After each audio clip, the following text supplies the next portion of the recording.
এই যে গাইজ আজকে বাসমতি চালের ভাত রান্না করেছি। অনেক গ্রান, অনেক সুন্দর বাসমতি চালের ভাত। দেখেন গাইজ, এক একটা ভাত মাশাআল্লাহ বাসমতি চালের। এগুলো আমার হাজব্যান্ড দুবাই থেকে নিয়ে আসছে। এখন আমি ভাত রান্না করে খেয়ে দেখবো এটা কেমন লাগে। বড় রুই মাছ রান্না করবো, সাথে এটা দিয়ে ভাত খাবো আজকে। বড় কালীবাউস মাছ দিয়ে আজকে ভাজবো না, কষিয়ে রান্না করব। কাজের অনেক চাপ, ভাজাভাজি সময় নাই। এগুলোর সাথে কষিয়ে পটলগুলো দিয়ে রান্না করব। শুধু একটা তরকারি রান্না করব।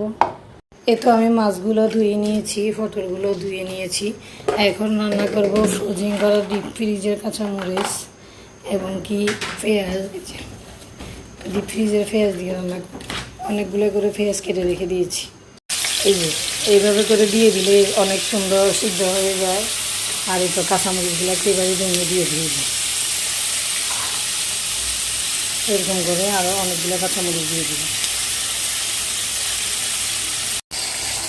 লবণ, হলুদের গুঁড়া, মরিচের গুঁড়া, জিরার গুঁড়া দিয়ে দিয়েছি। ভালোভাবে কষিয়ে গেলে তারপর মাছগুলো দিয়ে কষিয়ে পটল দিয়ে কষিয়ে নেব।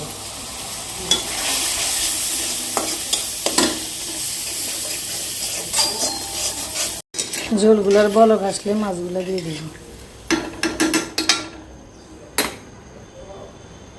বলক এসেছে, এখন মাছগুলো দিয়ে দিব।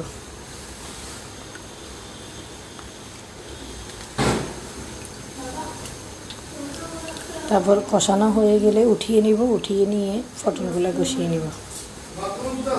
মাছগুলো কষানো হয়ে গিয়েছে, এখন একটা একটা করে উঠিয়ে নিব। খুব আলতোভাবে, না হয় ভেঙে যাবে, যেহেতু ভাজা না কষানো মাছ, ওইভাবেই নিতে হবে। আচ্ছা, আমি পুরো পরে দেখাবো। এখন মোবাইলটা দেখে আগে মাছগুলো উঠিয়ে নিই।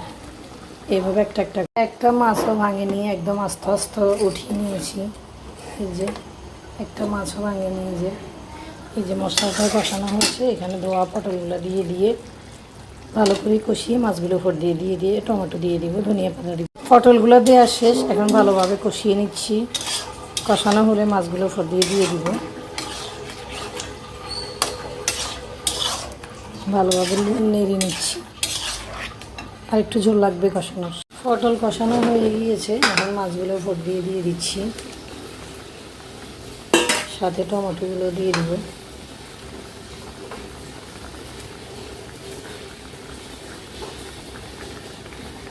দিকে ভাতটা হয়ে গিয়েছে। আজকে আমি বাসমতি চাল রান্না করেছি।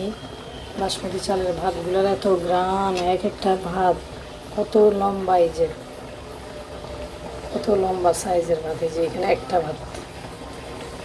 পটল আর মাছ কষানো হয়ে গিয়েছে, এখন একটু রান্নার জল দিয়ে দিব অল্প করে।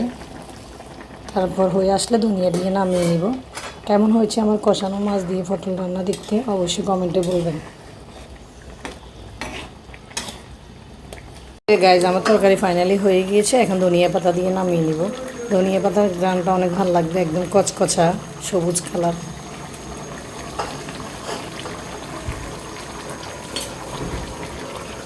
এত কাজের ভিতরে